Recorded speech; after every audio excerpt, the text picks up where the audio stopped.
3 tournament wins in a row and a 15-match winning streak. Life must be good in the FaZe camp right now. It's going pretty good. People are really happy. It's been that way since the game came out. Only happy faces in the practice room and good vibes. And yeah, I think this term it's going to be a real test to see where we're at as a team, if we're really #1, because other teams have had the chance to create new things or practice a lot more. And Vitality has a new player in their lineup, and we haven't seen them in a while. They could have been making some good stuff. Same with Complexity. So yeah, it's going to be interesting to see if we keep this momentum up. But going off 3 tournament wins, we're feeling pretty good. Yeah, because why have you and the team been so dominant in Counter-Strike 2 so far? I just actually answered this in the previous interview, and ultimately people think it comes down to being nerdy and stuff, which is like partly true. Finding the good stuff fast, but I think it comes down to individual form a lot. And I think people are just hitting good strides individually. Rain, really good performance in Sydney, and then me, Broken Robin, really good performance at Thunderpick, and then ropz basically carried us in Shanghai just now. So yeah, I think very strong individual performances is what's bringing us so far at the moment. Yeah, you guys have managed to turn things around back from a tough period. Can you put some words on this ride and comeback, so to speak? It's difficult to say. I mean, maybe a word I would use is like mysterious. It's kind of just like, it's still a wonder to me what caused the spike, but at the end of the day I think it can boil down to people just wanting the new game to come out. Like maybe I was one of the only ones that expressed it, at least publicly, that I was waiting for CS2 to come out, and it was hard to be creative in CSGO knowing that all my lineups are going to change and everything, and you only have so much day-to-day energy and brain power, and you have to think about can I be doing something else that's more productive than finding a flash that's gone in like 2 weeks. So yeah, I think the entire team has felt this way, and CS2 has unlocked that passion and creativity again. Yeah, because CS2 is here, and has it lived up to your expectations and the hype? Honestly, I've been playing a lot of CS2 the past week, and the game's feeling great. And I think it comes down to Valve making good updates recently. I'm not nerding out and checking is the tick movement working and everything. I'm kind of just playing the game, and if it feels different when I open it the next day, I'm like, cool, okay, I just play, I get used to it. So yeah, obviously I've been vocal on social media about certain things that should be updated. I said about the overpass dipping point in Underground, they fixed it. Some clipping issues on Ancient, they fixed it, even though there's a lot more, but they just have to, that's probably, you always have to give Valve the benefit of the doubt, and that whatever they're trying to fix or update is not actually so easy.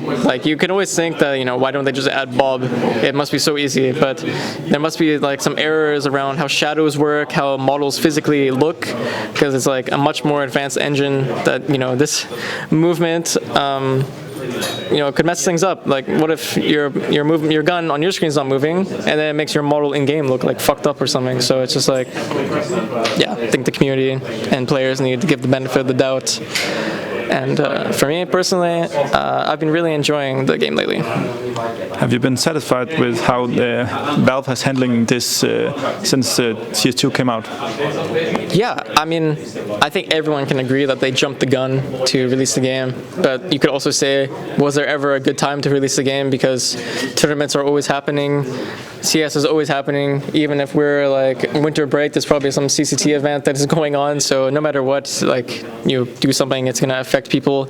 And I think releasing the game in the point that they did was actually needed, because you don't know if they added everything, community maps and stuff, they made the game polished, but then they still release it, and there's still things that are mess up, clipping points or movement bugs or whatever. This is something that needs to be solved by, can only be solved by the entire community playing the game. You mentioned earlier that you're not that nerdy about the CS2, but I think that's one thing you can say about ropz. He is. Is that the reason why he's so good in CS2? I mean, you have to define like nerdy. So I just define nerdy as like checking like, you know, game frame time movements and stuff, of the mechanics, like what's going on with that. I think all of us are equally as nerdy when it comes to finding and discovering stuff. I cannot leave anyone out because everyone does their part in finding plays. So yeah, but ropz is definitely a nerd when it comes to that stuff.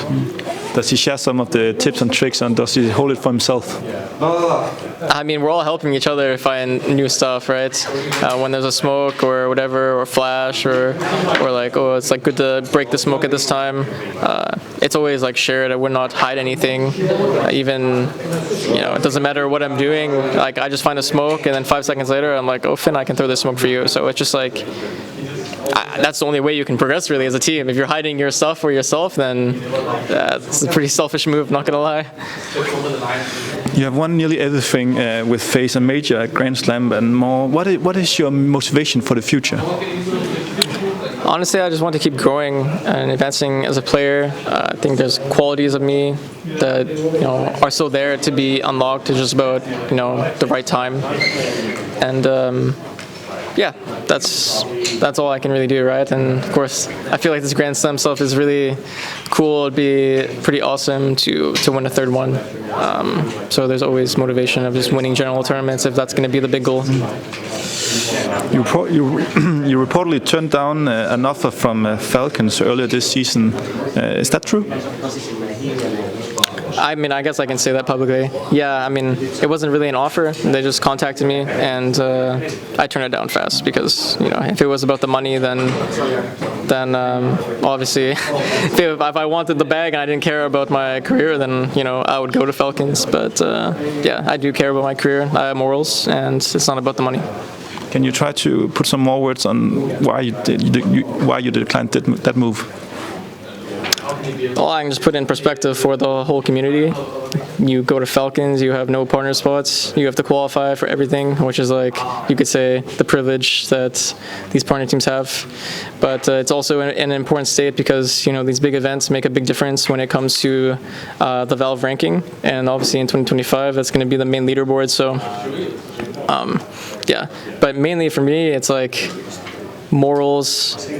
Money is not like the incentive for me. And yeah, I mean, you could say whatever you want, but I just don't want to be affiliated with that stuff at all. Yeah, because what is your take on Falcons and Saudi's involvement in Counter-Strike? I wouldn't answer this question. Yeah. But you don't think you have the morals right if you go to Falcons, in your opinion? In my opinion, yeah, but everyone has their own morals and what they consider ethical, right? And for me, that move is... I cannot imagine this move ever. Like, I cannot, even like talking to you about it and thinking about it, I cannot, like, picturing that is not good for me. What do you think if there will be a future that Saudi gets more and more teams in top of CSGO or Counter-Strike? I mean, if you mean Saudi orgs, I think Saudi involvement is inevitable at this point. I mean, you see it everywhere now in sports and esports. So if it's happening, it's happening. Other than that, not much to say. I want to touch a bit about Neo because he's been revealed as a permanent coach. Was that a no-brainer in your opinion? Honestly, when I saw that post, I was like confused because I thought he was already a permanent coach. So yeah, it was a bit funny to see the Twitter post, but I, for sure, without a doubt, the guys love him. I think he's super cool. I mean, Neo is just such a special player and person in the CS scene. Maybe highly, I guess, not overappreciated. I feel like he should be overappreciated because he deserves his flowers for sure. But yeah, he's great. He fits the team, and I think he's a good addition.